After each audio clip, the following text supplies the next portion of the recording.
거룩하신 주님의 이름으로 여러분께 말씀을 드립니다. 오늘 말씀의 시작은 국방부 시계로 좀 시작해 보겠습니다. 국방부의 시계가 있겠죠. 그 시계를 말하는 게 아니라 군 복무 기간을 비유적으로 표현한 말 중에 국방부 시계라는 말이 있습니다. 그 얘기를 하려고 합니다. 이것과 관련된 유명한 말이 있죠. 거꾸로 매달아 놔도 국방부 시계는 돌아간다는 것입니다. 국방부 시계는, 군 복무 기간은 거꾸로 매달아 놔도 돌아간다, 이런 말이죠. 이렇게 시계가 달려 있는데 거꾸로 매달아도 돌아간다, 이런 말입니다. 시간은 자꾸 간다, 이런 말이죠. 이것은 오직 제대할 그날만을 바라보면서 살아가는 군인들에게 희망을 주는 말이다, 그렇게 말할 수 있는 거죠. 근데 군대라는 어떤 조직뿐만 아니라 삶의 모든 상황에서 어떤 어려움이 발생해도 시간은 흘러갑니다. 군대뿐만 아니라 모든 상황 속에서 어려움이 발생하든 어떻든 간에 시간은 흘러가고 또 흘러가죠. 때로는 너무 더디게 흘러간다고 느껴질 때도 있지만 그때도 시간은 계속 흘러가고 있습니다. 또 전체적으로 생각하면 너무 빨리 흘러가고 있다고 생각되기도 하죠. 인생 전체를 놓고 보면 내가 벌써 지금 이 나이인가 할 정도로 그렇게 빨리 흘러간다고 생각되기도 합니다. 그런데 우리의 느낌, 우리의 처한 상황과 관계없이 시간은 지금도 흘러가고 있다는 거죠. 지금도 1초 1초씩 계속 흘러가고 있습니다. 이런 시간의 흐름을 안타깝게 여겨서 노래로 부르기도 했습니다. 오래전 고려 말에 우탁이라는 사람이 탈로가를 지어서 불렀습니다. 탈로가, 그러니까 늙음을 한탄하는 노래다, 이런 말이죠. 아는 분도 계실 텐데 이렇게 시작합니다. 한 손에 막대 짚고 또 한 손에 가시 쥐고 늙는 길 가시로 막고 오는 백발 막대로 치렸더니 백발이 제 먼저 알고 지름길로 오더라. 어떻게든 막아보려고 했지만 백발이, 그 늙음이 먼저 알고 지름길로 오더라는 거죠. 그러니까 우리의 상황과 관계없이 시간은 계속해서 흘러가고 있음을 노래하는 것입니다. 대중가요에도 이렇게 시간의 흐름을 노래하고 안타깝게 여기는 그런 노래가 있습니다. 여러분들은 말씀과 기도에 전무하셔가지고 이런 노래 잘 모르실 텐데, 나훈아의 청춘을 돌려다오라는 노래가 있습니다. 가사가 이렇습니다. 가는 세월 막을 수는 없지 않느냐. 혹시 여러분 가운데 어떤 멜로디가 생각나는 분 계세요? 가는 세월 막을 수는 없지 않느냐. 청춘아, 내 청춘아, 어딜 가느냐. 참 가사 잘 지었죠, 그죠? 어딜 가느냐. 좀 멈춰달라고 해도 청춘은 계속 간다, 이런 말입니다. 제가 결혼할 때에 후배들이 축가를 불러줬는데 한 곡은 채플 때 부르는 찬송가였고 또 한 곡은 응원가였는데, 학교 응원가였는데 젊었다라는 응원가를 불러줬습니다. 지금 생각하면 늙었는데 그때는 젊었다고 그렇게 불러준 거죠. 시간이 계속해서 흘러가는 것입니다. 그런데 그런 시간의 흐름처럼 하나님의 뜻과 계획도 계속해서 끊임없이 성취되고 있습니다. 그러니까 시간처럼 하나님의 뜻과 계획도 계속해서 끊임없이 성취되고 있다, 이런 말이에요. 하나님의 자녀라고 하면서 말씀에 불순종할 때가 있지 않습니까? 그러니까 그런 불순종한 모습을 보여도, 그래서 여러 가지 좋지 않은 상황이 발생해도 그걸 관계없이 하나님의 뜻과 계획은 흔들림 없이 진행되고 완성된다, 이런 말입니다. 시간이 흘러가는 것처럼 하나님의 뜻과 계획은 계속해서 진행되고 완성되는 것이죠. 누구도 이것을 방해할 수 없는 것입니다. 물론 하나님의 뜻과 계획의 성취가 많은 시간이 지난 후에 나타날 수도 있습니다. 당장 내 눈에 안 보일 수도 있습니다. 하지만 그것은 언젠가 성취되는 거죠. 중요한 것은 온 세상 창조주 주관자이신 그 하나님의 뜻과 계획은 그분의 시간표 속에서 계속 진행되면서 반드시 성취된다는 것이에요. 그러니까 우리 모두는 그 진행되는 하나님의 역사 속에서 살아가고 있는 것입니다. 우리의 형편, 상황과 관계없이 하나님의 뜻과 계획은 계속해서 진행되고 있는데 그 속에 우리는 살아가고 있다, 이런 말이에요. 바꿔 얘기하면 우리 개인과 나라의 흥망성쇠는 다 그 속에, 하나님의 뜻이 실현되는 그 속에 다 있다, 이런 말이죠. 이런 지속적인 하나님의 역사하심, 하나님의 뜻과 계획의 성취에 대해서 생각할 수 있는 내용이 바로 오늘 본문에 등장합니다.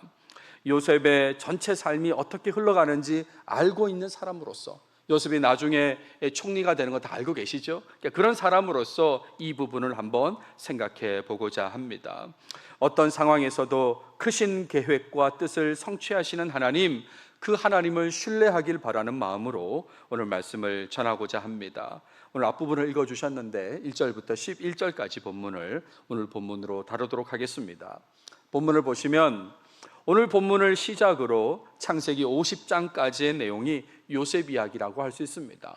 우리는 창세기 12장부터 시작해서 아브라함 이야기, 이삭 이야기, 야곱 이야기까지 마쳤고, 지난 시간에 그 중간에 에서와 관련된 이야기 36장도 마쳤습니다. 그리고 이제 오늘부터 다루는 37장부터 50장까지가 요셉 이야기입니다. 긴 이야기인데 물론 38장의 내용은 좀 다릅니다. 유다와 관련되어 있죠. 유다와 다말과 관련된 내용이지만 전체적으로는 50장까지 요셉 이야기다라고 할 수 있습니다. 그 시작이 오늘인데, 특별히 오늘 본문은 요셉을 중심으로 가족의 관계가 어떤지, 가족의 상황이 어떤지를 보여주는 내용이다라고 하겠습니다. 먼저 1절을 보시면 거주하는 곳을 먼저 말하고 있어요. 여러분, 야곱 이야기를 마무리하면서 에서가 거주하는 위치를 언급한 적이 있습니다. 에서는 어디에 살았나 했을 때 36장 8절에 이에 에서 곧 에돔이 세일산에 거주하니라 그랬습니다. 세일산, 세일 땅에 거주했다라고 표시하죠. 그러고 나서 그러면 이 에서의 형제 야곱은 어디 거주하나를 지금 이 1절에서 말하는 거죠. 야곱의 위치도 확인시켜주면서 요셉 이야기를 시작합니다. 내용은 이렇습니다. 야곱이 가나안 땅, 곧 그의 아버지가 거류하던 땅에 거주하였으니 라고 했어요. 그러니까 야곱 이야기를 마무리합니다. 그러면서 에서는 세일 땅에 살았고 야곱은 가나안 땅에 살았다고, 약속의 땅에 살았다고 그렇게 마무리하고 또 요셉 이야기를 이끌어간다, 이런 말이죠. 이 가나안 땅은 헤브론이다라고 그렇게 말할 수 있습니다. 제가 임의로 이렇게 말한 것이 아니라 다음 시간에 보겠습니다만 14절을 보십시오. 이스라엘이, 야곱입니다. 야곱이 그에게, 요셉에게 이르되 가서 내 형들과 양떼가 다 잘 있는지를 보고 돌아와 내게 말하라 하고 그를 헤브론 골짜기에서 보내니 라는 표현이 나오죠. 그러니까 야곱, 요셉이 위치한 곳은 야곱의 아버지 이삭이 살던 바로 그 헤브론이다 라고 할 수 있습니다. 자, 이렇게 거주하는 것을 소개한 다음에 2절부터 4절까지는 요셉에 대한 소개를 하고 있습니다. 그런데 성경을 한번 보십시오. 시작이 이렇게 표현되어 있어요.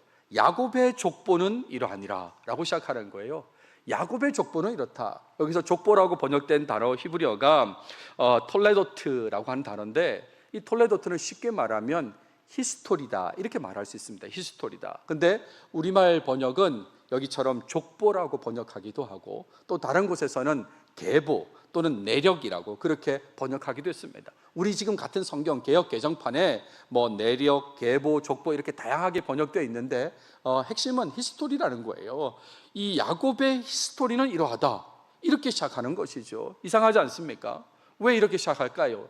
요셉의 이야기인데 바로 이어지는 내용도 보시면 요셉에 대한 내용이 나옵니다. 지금 요셉 이야기가 시작되는데 왜 이 야곱의 족보라고, 야곱의 히스토리라고 그렇게 얘기할까라고 할 때, 이것은 요셉 이야기의 대부분이, 지금 50장까지 이어지는 그 긴 내용의 대부분이 아버지 야곱이 살아있을 때하고 연결되기 때문이다, 이렇게 말씀을 드리겠습니다.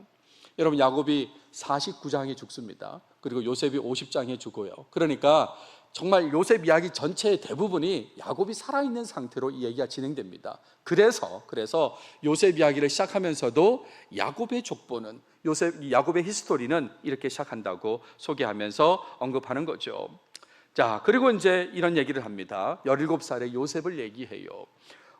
형들과 함께 양을 돌보는 사람이었습니다. 근데 특별히 빌하와 실바의 아들들의 잘못을 아버지께 말했다 그랬어요. 빌하의 아들 난 납달리입니다. 그리고 실바의 아들 갓 아셀, 이 네 명의 아들의 잘못을 아버지께 말했다고, 고자질했다 이런 말입니다. 그러니까 형들의 잘못을 고자질하는 내용으로 요셉의 이야기가 시작된 것입니다. 정말 진짜 내용의 시작은 요셉이 등장해서 17살 요셉이 형들을 고자질하는 걸로 요셉이 이야기는 시작하고 있다 이런 말이죠. 그리고 나서 아버지의 특별한 사랑을 받는 요셉도 표현하고 있습니다. 야곱이 노년에 얻은 아들이라고 했어요.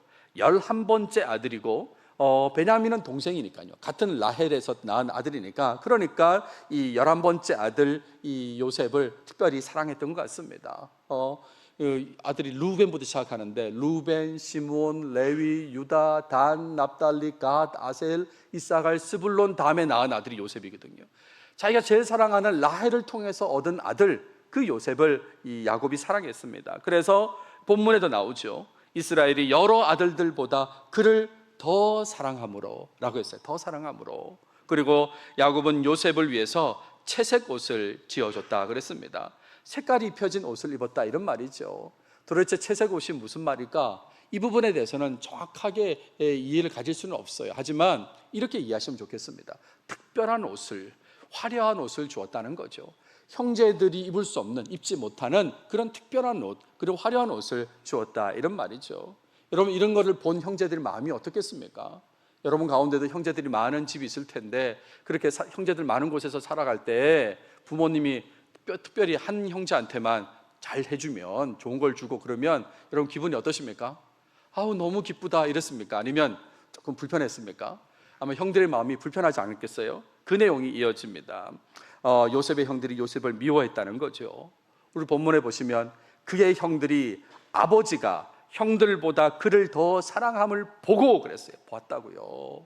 그러니까 옷을 만들어 주는 것도 보고 다 보고 미워했습니다. 그래서 미워한 모습이 어떻게 나타나냐면 요셉에게 다정하게 말하지 않았다는 거죠. 다정하게 말하지 않았습니다. 우리 본문에는 그를 미워하여 그에게 편안하게 말할 수 없었더라 그랬어요. 여러분, 관계 속에서 편안하게 말하지 못하는 관계가 있다면, 그렇다면 미워하는 부분이 있다라고 생각하시면 될 것 같습니다. 자, 이런 분위기에서 너무나 잘 알고 있는 내용, 요셉의 꿈의 내용이 5절부터 이어집니다. 요셉은 자신의 꿈을 형들에게 이야기합니다. 청하건대 내가 꾼 꿈을 들으시오 라고 했어요. 형들한테, 10명의 형들한테 청하건대 내가 꾼 꿈을 들으시오. 저는 이 구절을 읽고 또 읽으면서 이런 생각이 들었어요. 제 말로 표현하면 분위기 파악 안 된다. 분위기 파악 안 된다. 요셉은 진짜 분위기 파악이 안 되는 거예요. 왜냐하면 형들이 다정하게 말하지 않는 걸 보면 알잖아요. 지금 분위기가 어떻게 돌아가는지 알지 않습니까? 그런데도 형들한테 청하건대 내가 꾼 꿈을 들으시오 라고 그렇게 얘기했다는 거죠. 여러분, 꿈 이야기를 들은 형들은 요셉을 어떻게 대했겠습니까? 더 싫어할 거예요. 더. 이 내용이 우리 본문에 그대로 나와 있습니다. 5절을 보십시오. 요셉이 꿈을 꾸고 자기 형들에게 말하매 그들이 그를 더욱 미워하였더라. 더욱. 지금 안 그래도 싫어가지고 지금 다정하게 말도 안 하는데, 그런데 지금 꿈 얘기까지 하니까 더 미워했다 이런 말이죠. 어떤 꿈 얘기합니까? 곡식단 이야기하죠. 내용을 그대로 옮기면 우리가 밭에서 곡식단을 묶더니 내 단은 일어서고 당신들의 단은 내 단을 둘러서서 절하더이다. 이런 내용을 얘기하는 거예요. 형들이 들으면 마음이 편하겠습니까? 두 번째 꿈은 해, 달, 별 이야기입니다. 아주 짧게 이야기하죠. 해와 달과 11별이 내게 절하더이다 라고 그렇게 얘기하는 거죠. 어머니, 아버지, 그리고 형제들이 다 나한테 절했다, 그렇게 얘기하는 거지 않습니까? 일단 곡식단 그 꿈의 이야기를 형들에게 했을 때 형들은 격앙된 반응을 보입니다. 격앙된 반응을요. 이 본문을 가져오면 내가 참으로 우리의 왕이 되겠느냐, 참으로 우리를 다스리게 되겠느냐 하고 그의 꿈과 그의 말로 말미암아 그를 더욱 미워하더니 라고 했죠. 근데 이런 상황에서 두 번째 꿈 얘기를 했다는 거 아닙니까? 요셉도 대단한 사람입니다. 두 번째 꿈 해, 달, 별 얘기를 했을 때 이때는 아버지가 가만히 계시지 않았습니다. 아버지 야곱이 얘기를 하는 거예요. 불편한 반응을 보이는 것입니다. 이렇게 얘기하죠. 내가 꾼 꿈이 무엇이냐? 나와 내 어머니와 내 형들이 참으로 가서 땅에 엎드려 내게 절하겠느냐? 라고 그렇게 불편함을 표현하죠. 그러면서 이어지는 내용은 요셉의 꿈에 대한 반응의 마무리입니다. 형들의 반응의 마무리, 아버지 반응의 마무리가 나오는데, 일단 형들은 시기했다 그래서 시기했다. 여러분, 미워한 거나 시기하는 거나 그게 그거 같지만 우리말 번역이 그런 것이고요. 미워하는 그 감정보다 더 강한 감정으로 표현된 것이 시기함이란 단어입니다. 그러니까 우리말 번역에서는 못 느껴져도 그렇게 보셔야 되는 거죠. 지금까지 계속 미워하다가 그 감정보다 더 강한 감정이 나타났다, 이런 말이에요. 그러니까 그게 만약에 넘칠 경우에 과격한 행동으로 연결될 만한 그런 감정 상태가 되었다로 마무리됩니다. 아버지는 어떻습니까? 요셉의 말을 마음에 두었다라고 했어요. 불편함을 표현하긴 했지만 아버지는 그 말을 마음에 두었습니다. 여전히 요셉을 더 사랑하고 기대했기 때문에 그런 것이죠. 여기까지가 오늘 다룰 본문의 내용입니다. 오늘 본문은 요셉 이야기의 시작 부분인데 전체적으로 어떻습니까? 매우 좋지 않은 가정 환경을 보여준다 하겠습니다. 매우 좋지 않은 가정 환경이에요. 일단 아버지 야곱을 보십시오. 야곱은 요셉을 편애하는 모습을 보입니다. 이 편애가 나쁘다는 걸 알 텐데 편애하는 모습을 보입니다. 여러분, 야곱의 아버지 이삭, 어머니 리브가가 편애 때문에 문제가 됐지 않습니까? 근데 그 아들 야곱이 또 편애를 하는 거예요. 자기가 사랑하는 라헬을 통한 아들이라고 지금 요셉을 편애했지 않습니까? 요셉에게만 특별한 옷까지, 채색 옷까지 만들어주면서 편애하는 모습을 보였습니다. 다른 아들들의 반발을 불러일으키기에 충분한 모습이지 않습니까? 그럼에도 불구하고 야곱은 이런 모습을 보였다는 거죠. 그러니까 좋지 않은 가정 환경이다, 이런 말입니다. 두 번째, 아버지의 사랑을 받는 요셉은 어떻습니까? 형들의 잘못을 아버지에게 고자질하는 모습이었습니다. 여러분, 고자질 할 수도 있지, 혹시 그렇게 생각하세요? 형입니다. 형이에요. 그리고 17살이라고 그랬습니다. 요즘 17살이면 고등학생이죠, 그렇죠? 근데 이때 17살은 지금의 고등학생보다 훨씬 성숙한 사람이라고 생각하셔야 되는 거죠. 그런데 그런 17살이 형들의 잘못을 지금 아버지한테, 자기보다 훨씬 나이가 많은 형들의 잘못을 지금 아뢰고 있다, 고자질하고 있다는 것은 좋지 않은 모습이죠. 이건 아버지의 편애를 적극적으로 활용하는 모습이다라고 하겠습니다. 게다가 형들에게 꿈의 내용을 말합니다. 앞서도 말씀드렸잖아요. 이 분위기 파악 안 되는 모습이라고. 지금 형들이 이 얘기를 들으면 불쾌해야 될 줄 알면서 지금 내 단에다가 다 절합니다. 다 별들이 절합니다라고 하는 것이 편할 리가 있겠습니까? 얘기하면 형들이 듣고 불쾌할 걸 다 알면서도 얘기하는 모습, 그 모습이 요셉의 모습이다, 이런 말이죠. 자, 그렇다면 형들은 어떻습니까? 요셉의 형들은 동생의 잘못에 대해서 너그럽지 못한 모습을 보입니다. 너그럽지 못한 모습을 보여요. 제가 이렇게 말한 것은 한 명이라도, 지금 형이 10명이잖아요. 10명 중에 한 명 정도는 제가 그럴 수 있지, 그냥 내버려 두라, 이런 형이 없었던 거예요. 전체적으로 다 요셉을 다 미워했다, 이런 말입니다. 집단적으로 동생 하나를 미워하는 모습을 보여요. 그래서 오늘 본문이 1절부터 11절까지인데 이 1절부터 11절 속에 계속해서 반복되는 표현이 있습니다. 보세요. 4절에 그를 미워하여 그에게 편안하게 말할 수 없었다. 미워했다, 이 말입니다. 또 5절에 보시면 그들이 그를 더욱 미워하였다라고 했죠. 또 8절에 보시면 그의 말로 말미암아 그를 더욱 미워하더니, 미워하고 계속 미워한다고. 지금 제가 무슨 백만송이 노래 부르는 거 아닙니다. 미워하고 그리고 결론이 뭡니까? 결론이 3번을 미워한 다음에 그의 형들은 시기하되라고 했잖아요. 11절에 더 큰 감정이라고 그랬잖아요. 미워하고 시기했다고요. 이런 마음이 동생을 죽이려는 마음으로 이어지기까지 하는 겁니다. 다음 시간에 보겠습니다만 18절 보시면 그들이 요셉을 멀리서 보고 죽이기를 꾀하여, 멀리 지금 오고 있는 동생을 보면서, 그러면서 바로 멀리 보는 순간에도 그냥 죽이려고 했던 그 마음은 미워하는 마음이 쌓여서 시기하면서 이렇게 연결됐다, 이런 말이죠. 자, 그렇다면 왜 요셉 이야기 초반에 이런 좋지 않은 가정의 상황을 먼저 언급했을까요? 지금 요셉 이야기가 시작됩니다. 이후 총리가 되고 하는 그런 좋은 일들이 있는데 왜 시작은 이렇게 좋지 않은 가정의 상황으로 시작할까? 왜 그럴까? 그것은 그런 좋지 않은 상황이지만 그럼에도 불구하고, 제가 오늘 제목으로 정했습니다. 좋지 않은 상황이지만 그럼에도 불구하고 하나님께서 친히 하나님의 약속을 이루어 가신다는 것을 보여주시기 위해서 그런 거다라고 이해하셔야 되는 것입니다. 그러니까 좋지 않은 상황 속에서 이걸 바꾸신 분은 하나님이십니다. 하나님께서 이렇게 바꾸셨다고 그 얘기를 하려고 이 초반 내용에 좋지 않은 상황부터 먼저 언급했다, 이런 말이죠. 생각지도 못한 반전, 여러분 다 아시잖아요. 그 반전을 거치면서 하나님의 인도하심이 펼쳐지지 않습니까? 이게 다 하나님께서 하셨다고, 하나님이 하셨다는 것을 강조하기 위해서 이렇게 시작 부분에 좋지 않은 상황부터 얘기했다, 이런 말이에요. 좋지 않은 가정 환경이었음에도 불구하고, 그럼에도 불구하고 하나님께서는 요셉의 꿈을 통해 2차례나 어떻게 인도해 가실지를 미리 보여주셨던 것입니다.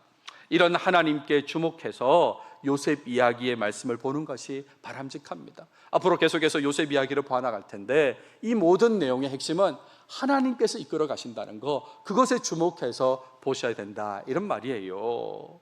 가끔 요셉의 꿈에 주목해가지고 꿈꾸는 자가 되어야 된다, 뭐 이런 얘기하는 분들이 계세요. 제가 학부 시절에 주일학교 교사할 때에 그때 무슨 성경학교인지 무슨 프로그램의 이 주제가 꿈쟁이 요셉이었어요. 그래서 아이들한테 꿈쟁이 요셉처럼 우리도 꿈을 꿔야 된다, 뭐 이런 걸 가르치는 그런 내용이었는데, 여러분 그거는 옳지 않습니다. 왜냐하면 요셉의 꿈은 하나님께서 일방적으로 주신 꿈입니다.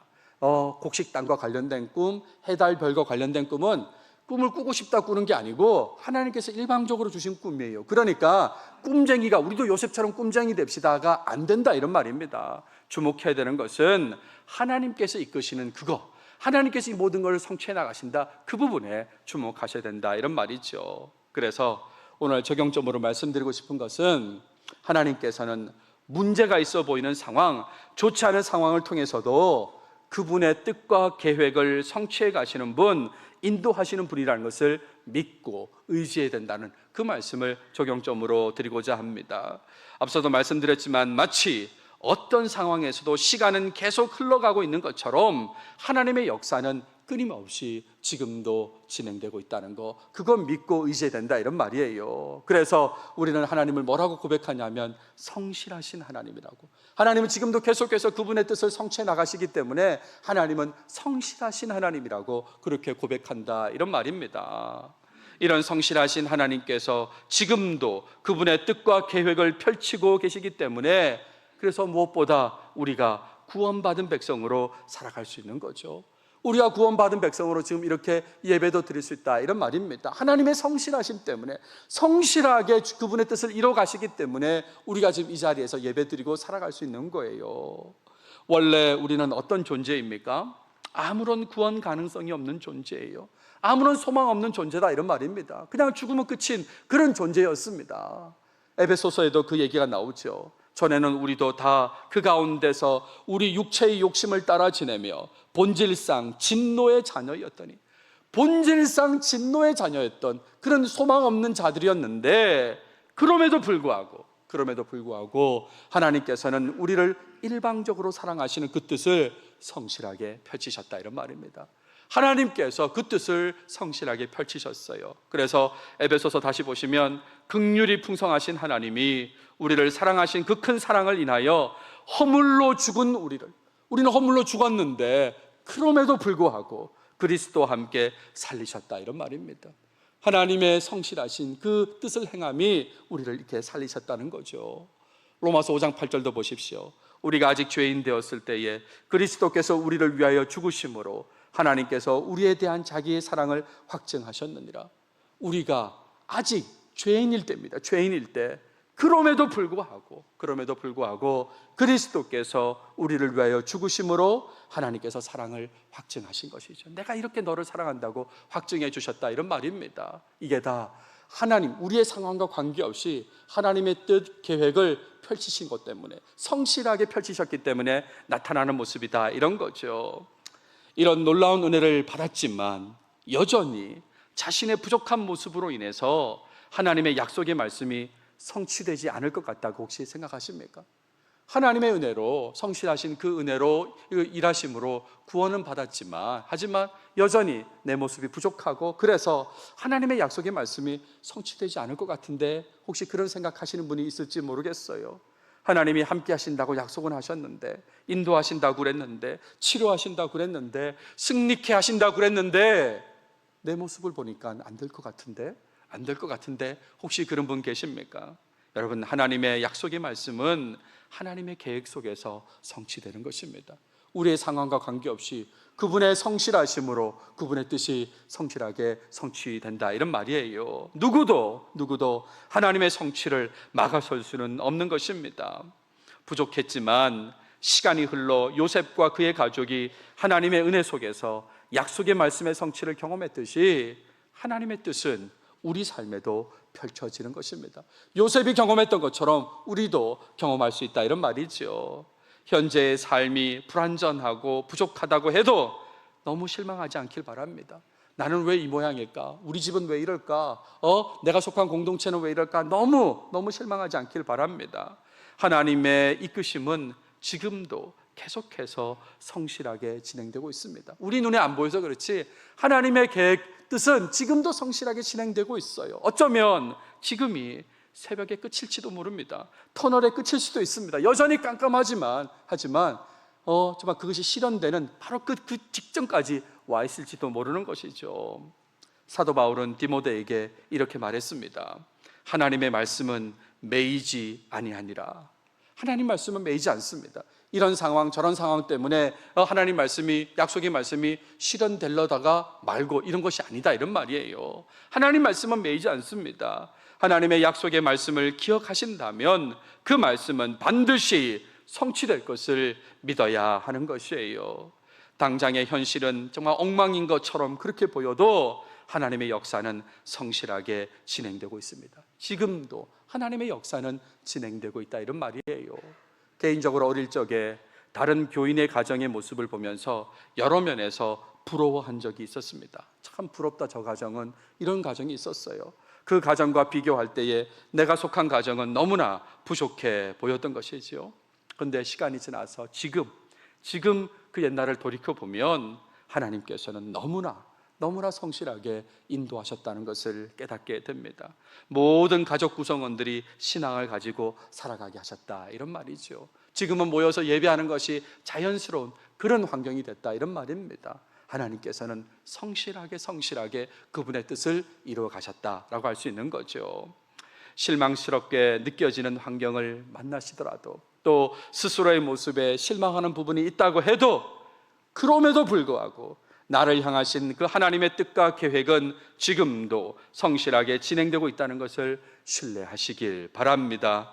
놀라운 은혜로 다가올 것이기 때문에, 그러니까 언젠가 하나님 뜻하신 시간 안에 놀라운 은혜로 다가올 것이기 때문에 그것을 먼저 굳게 믿으시고 처음부터 평안하게, 그리고 하나님 경외하며 살아가는 여러분 모두가 되시길 바랍니다. 지금 엉망처럼 보이는 환경에 매여서 좌절하고 낭망하고 슬퍼하기보다 하나님께서 바꾸시고 지금도 내 눈에 보이진 않지만 일하고 계시기 때문에, 그러니까 그런 하나님 믿으시고 평안하게 하나님 경외하며 사셔야 된다, 이런 말이죠. 저는 어제 예술의 전당 바이올린 독주회를 참석했습니다. 다 아시겠지만 저는 클래식을 모르는 사람입니다. 클래식을 모르는 사람으로서 잘 아는 사람을 부러워하기만 했습니다. 늘 그렇게 살아온 거죠. 그리고 이런 연주회에 가게 되면 여러분 다 예상하신 그 모습으로 있습니다. 졸고 있습니다. 조는 모습을 보이는 거죠. 어떨 때는 푹 졸기도 하고 그렇습니다. 놀라운 얘기 하나 해드릴까요? 제가 목양교회에 와서 해마다 여러 차례 연주회를 이곳저곳을 가지 않습니까? 그러니까 참석 횟수가 점점 늘어가는 거죠. 점점 늘어갈수록 놀라운 일이 벌어지는데, 그게 뭐냐면 편안하지 못한 의자 환경에서도 잘 수 있는 그런 능력이 커지는 거예요. 여기서도 잘 수 있고 저기서도 잘 수 있고 폭이 좁아도 잘 수 있고, 하여튼 그런 능력만 점점 커지는 겁니다. 여러분 웃으시는데 나만 그런 건 아니다라는 생각도 합니다. 나만 그런 건 아닐 거다. 근데 이런 나에게 갑자기 찾아온 연주곡 한 곡이 있었습니다. 어제입니다. 연주곡 한 곡이 있었어요. 계속 조는 그런 상황인데 마지막 곡이었습니다. 앵콜 곡 전 마지막 곡인데요, 놀람 속에서 듣게 되었고, 제가 제 사무실에 와서 찾아서 듣고 또 듣고 했던 그 곡이었습니다. 저한테는 드라마나 영화나 예능의 배경음악인 줄 알았던 그 멜로디의 곡인데 그 곡을 또 듣고 하게 되었어요. 그 곡이 뭐냐면 사라사테의 지고이 네르바이젠이라고 하는 곡인데 그 곡을 한 8분짜리 바이올린 연주곡이지 않습니까? 그 곡을 또 듣고 하는 거예요. 그러면서 제가 이게 클래식이구나 라고 이제 친숙한 마음이 드는 거예요. 이 클래식에 대한 생각이 많이 바뀌게 되었습니다. 그러면서 제가 설교를 준비하는 중에 그런 생각이 들었어요. 하나님께서 나의 교양을 위해서 성실하게 일하셨구나. 이걸 지금 바꿔주시려고 여기도 가보라 저기도 가보라 참석하게 하셔가지고 결국에는 조금 이렇게 좀 바꾸시는구나. 하나님은 성실하시구나 이런 생각을 했습니다. 현실의 부족한 모습에 실망하지 않길 바랍니다. 나는 왜 이럴까? 이렇게 실망하지 않길 바랍니다. 그런 모습에도 불구하고 그럼에도 불구하고 하나님께서는 그분의 뜻을 이루시기 위해서 그분의 시간표 속에서 성실하게 지금도 일하고 계십니다. 이런 하나님의 일하심을 신뢰하시고 하나님만 의지하며 살아가시는 여러분들이 다 되면 좋겠습니다. 혹시나 해서 말씀드리는데 이 말씀을 들으면서 그러면 나는 아무것도 하지 않아도 되겠네, 혹시 이렇게 생각하시면 안 됩니다.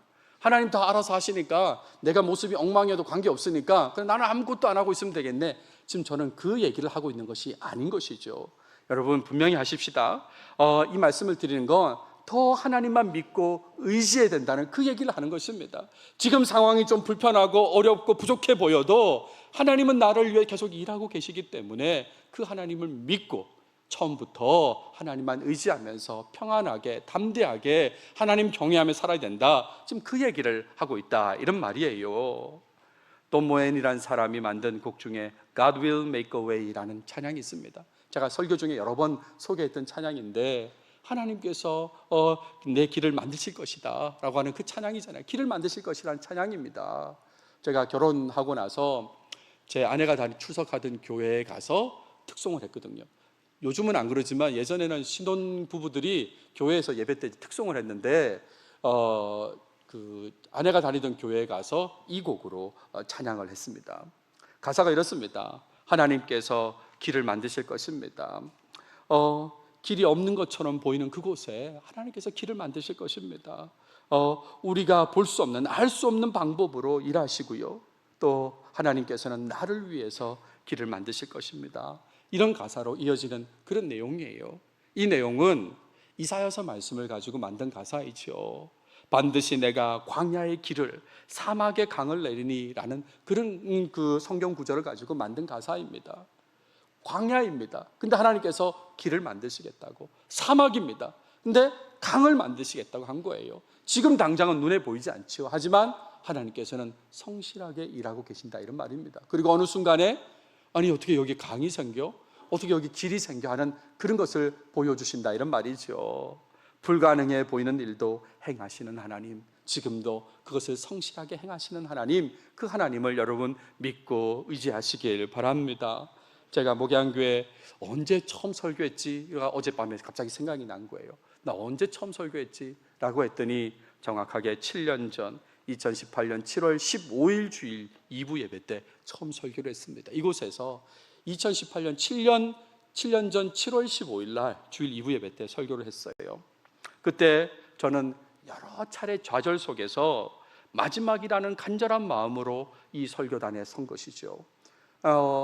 제 아내도 있습니다만 여기 안 되면 나 이제 목회는 아닌가 보다 라고 하고 다른 방향으로 가야 되겠다고 생각하고 설교하러 여기 온 것입니다. 근데 정말 안타깝게도 그 전날 14일 토요일 밤에 문자를 하나 받았는데 그 문자로 매우 위축된 상태였어요. 이 교회도 아닌가 보다 라고 그렇게 생각했고, 그래서 그런 마음으로 동생하고 통화하면서 아닌 것 같은데 가기 싫은데 근데도 설교 기회를 주셨으니까 설교는 하고 올게 라고 그런 마음으로, 정말 여기가 아니면 아닌데 안 되는데 하는 간절한 마음도 있지만 또 아닌 것 같아, 그 문자 때문에 위축된 마음을 가지고 그렇게 온 거예요. 왔어요. 그리고 예배 때 설교를 했습니다. 제가 그날의 예배의 내용을 떠올려 봤는데 하나도 기억이 안 납니다. 주보 색깔도 기억이 안 나고요, 누가 대표 기도를 했는지 누가 뭐 성경 봉독을 했는지 하나도 기억이 안 납니다. 근데 제가 어저께 그 주보를 찾아봤습니다. 녹색이더라고요.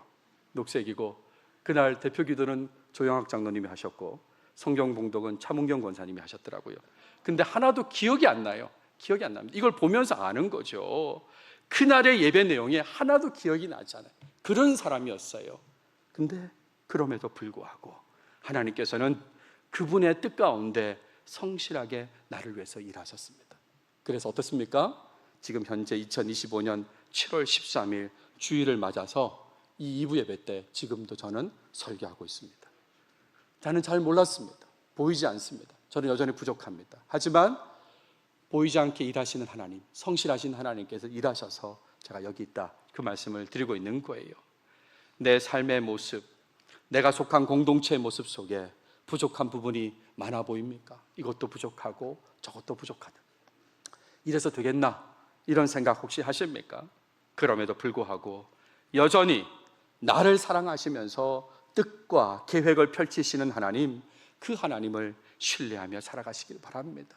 지금 성실하게 일하고 계시니까요. 그러니까 어느 순간 놀라운 은혜가 임할 것이니까, 그러니까 그 감격할 순간을 생각하면서 미리 평안하게 담대하게 그렇게 살아가야 된다, 이 말이죠. 제가 학부생일 때 채플에 김선도 감독 목사님께서 오신 적이 있습니다.